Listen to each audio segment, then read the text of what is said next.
عمران خان کے توشہ خانہ تحفوں پر ماتم کرنے والے پٹواریوں اور جیالوں کو فخر سے خبر دی جاتی ہے کہ احتساب عدالت نے زرداری، گیلانی اور نواز شریف کے خلاف توشہ خانہ ریفرنس یہ کہہ کر واپس نیب کو بھیج دیا ہے کہ نیب ترامیم کے بعد اب یہ کیس ہمارے دائرۂ اختیار کے باہر ہے، یعنی ان کے جرائم مکمل طور پر معاف ہو گئے ہیں۔ آئین میں لکھا ہے کہ حاکم وقت کو جو پاکستان یا کسی اور ملک سے گفٹ ملا ہو اس کو توشہ خانہ سے اس گفٹ کی مالیت کا 50% جمع کروا کر لے سکتا ہے، سوائے گاڑی کے۔ گاڑی لینا قانوناً جرم تصور ہوتا ہے، اور زرداری، نواز شریف اور گیلانی انہوں نے توشہ خانہ سے گاڑیاں لی جو کہ پاکستانی قانون کی خلاف ورزی تھی، اور افسوس کہ وہ توشہ خانہ کیس ہی ختم ہو گیا جبکہ عمران خان نے گھڑی قانونی تقاضے پورے کرتے ہوئے رقم ادا کر کے لی اور کیس بنا دیا گیا۔ پھر جج کہتے ہیں کہ ہم دنیا میں انصاف مہیا کرنے پر 130ویں نمبر پر کیوں ہیں؟ عمران خان کے اقتدار سے پہلے توشہ خانہ سے گفٹ خریدنے پر اس کی مالیت کا 15% دے کر لیا جا سکتا تھا،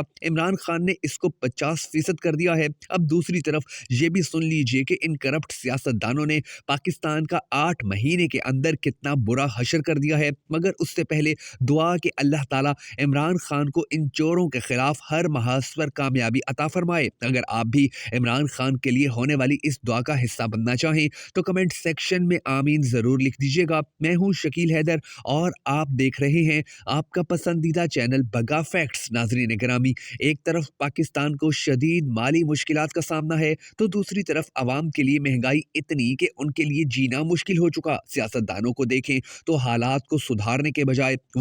وہ سب کچھ کر رہے ہیں جن سے پاکستان روز بروز معاشی اور سیاسی طور پر مزید مسائل کی دلدل میں دھستا چلا جا رہا ہے۔ عوام جن کے نام پر سیاست کی جاتی ہے ان کے لیے زندگی اجیرن ہو چکی ہے۔ ذرا دیکھیں پنجاب میں کیا ہو رہا ہے۔ حکومت اور اپوزیشن کی نظر میں وہ سیاست کر رہے ہیں لیکن دونوں میں سے کسی کو فکر نہیں کہ ان کی یہ سیاست پاکستان کی بنیادوں تک کو ہلا رہی ہے۔ اقتدار کی جنگ میں دونوں اطراف کے سیاستدان گویا اندھے ہو چکے ہیں اور یہ حالات بہت مایوس کن اور تکلیف دہ ہیں۔ کوئی پاکستان کا حال پوچھے تو بتانے کے لیے ہمارے پاس کچھ بھی نہیں۔ دنیا کہاں سے کہاں چلی گئی، ہم سے بہت پیچھے رہنے والے ملک ہم سے بہت آگے نکل چکے ہیں، جہاں تک کہ بنگلہ دیش ہمارے لیے مثال بن گیا ہے۔ دنیا آگے کی طرف بڑھ رہی ہے اور ہم پیچھے سے پیچھے کا سفر جاری رکھے ہوئے ہیں۔ اب احتساب عدالت کی طرف سے موجودہ حکمران جماعتوں کے اہم رہنماؤں نواز شریف، آصف علی زرداری اور یوسف رضا گیلانی کے خلاف توشہ خانہ کیس واپس کر دیا گیا ہے،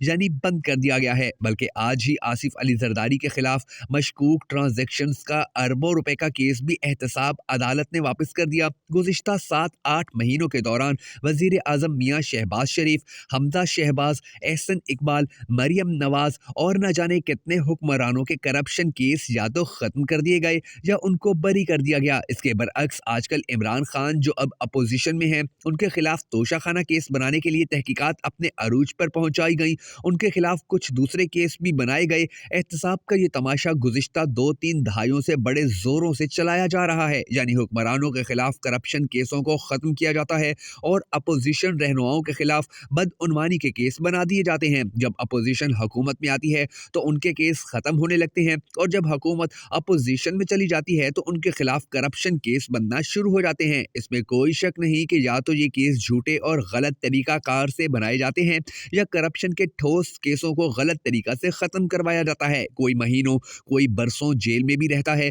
لیکن سیاستدانوں کے خلاف کرپشن کیسوں کا نتیجہ ایک ہی نکلتا ہے اور وہ یہ کہ اپنے اپنے وقت اور اپنے اپنے اقتدار کے دوران سب دھل کر صاف شفاف ہو کر نکل آتے ہیں۔ یہ کیسا ملک ہے اور یہ کیسا احتساب کا نظام ہے کہ کبھی کسی نے نہیں پوچھا کہ اگر کیس غلط بنا تو بنانے والے کو سزا دو، اگر کیس غلط ختم ہوا تو اسے غلط ختم کرنے والوں کو سزا دو۔ یہاں تک کہ عدالتیں یہ تو کہہ دیتی ہیں کہ کیس بدنیتی کی بنیاد پر بنایا گیا، کیس غلط بنایا گیا، لیکن کبھی کسی عدالت نے احتساب کے نام پر یہ دھندا کرنے والے ذمہ داروں کو کٹہرے میں کھڑا نہ کیا، جیل میں نہ ڈالا۔ جہاں ایک چیف جسٹس نے نیب کو پولیٹیکل انجینئرنگ کے لیے استعمال ہونے کا تانا کھلی عدالت میں تو دے دیا، لیکن ایسا کوئی فیصلہ نہ دیا کہ احتساب کے نام پر اس تماشے کو روکا جا سکے۔ گویا پاکستان میں اقتدار کی جنگ کے لیے، اپنے اپنے سیاسی مفادات کے لیے سیاست اور احتساب کے نام پر جو ہو رہا ہے وہ پاکستان کو دن بدن کمزور کر رہا ہے۔ پاکستان کو اس وقت اس بات کی اشد ضرورت ہے کہ ہمارے سیاستدان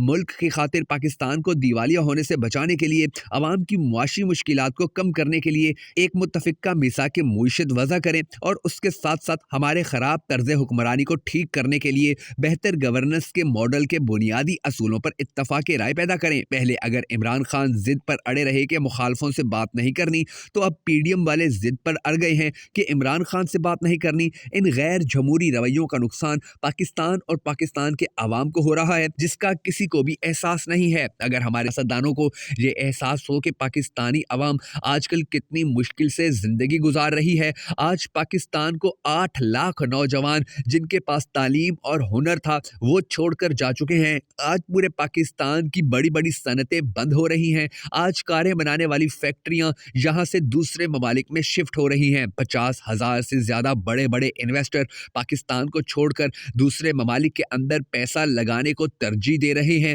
آج پاکستان کے اندر غریب کے جیب کے اندر 1 روپیہ تک نہیں ہے، روٹی خریدنے کے لیے بھی شہریوں کو انتہائی مشکلات کا سامنا ہے، نہ ہی گیس پوری ہے، نہ ہی بجلی پوری ہے، آئے روز پیٹرول کی قیمت میں اضافہ کر دیا جاتا ہے، آئے روز شہریوں کو مہنگائی کے حوالے سے نئے نئے تحفے دیے جاتے ہیں۔ اب تو یہ لگنے لگا ہے کہ اگر پاکستان کے حالات اسی طرح چلتے رہے تو شاید پاکستان کے اندر $1 800 تک میں بھی بکنے لگے گا، اور ان سارے حالات کے ذمہ دار پاکستان کی عوام نہیں، پاکستان کے سیاستدان ہیں، اور ان سیاستدانوں نے پاکستان کا یہ حشر اب تک کیا اور مزید اس وقت تک کرتے رہیں گے کہ جب تک پاکستانی قوم اپنے حق کے لیے کھڑی نہیں ہوگی، جب تک پاکستانی قوم ان سیاستدانوں کو آئینہ نہیں دکھائے گی، جب تک پاکستانی قوم عمران خان جیسے سچے اور کھرے لیڈر کا ساتھ نہیں دے گی، کیونکہ عمران خان نے پاکستانی قوم کو یہ ثابت کر کے دکھایا ہے کہ یہ تمام کے تمام لوگ لٹیرے ہیں، اور اپنی لوٹ مار،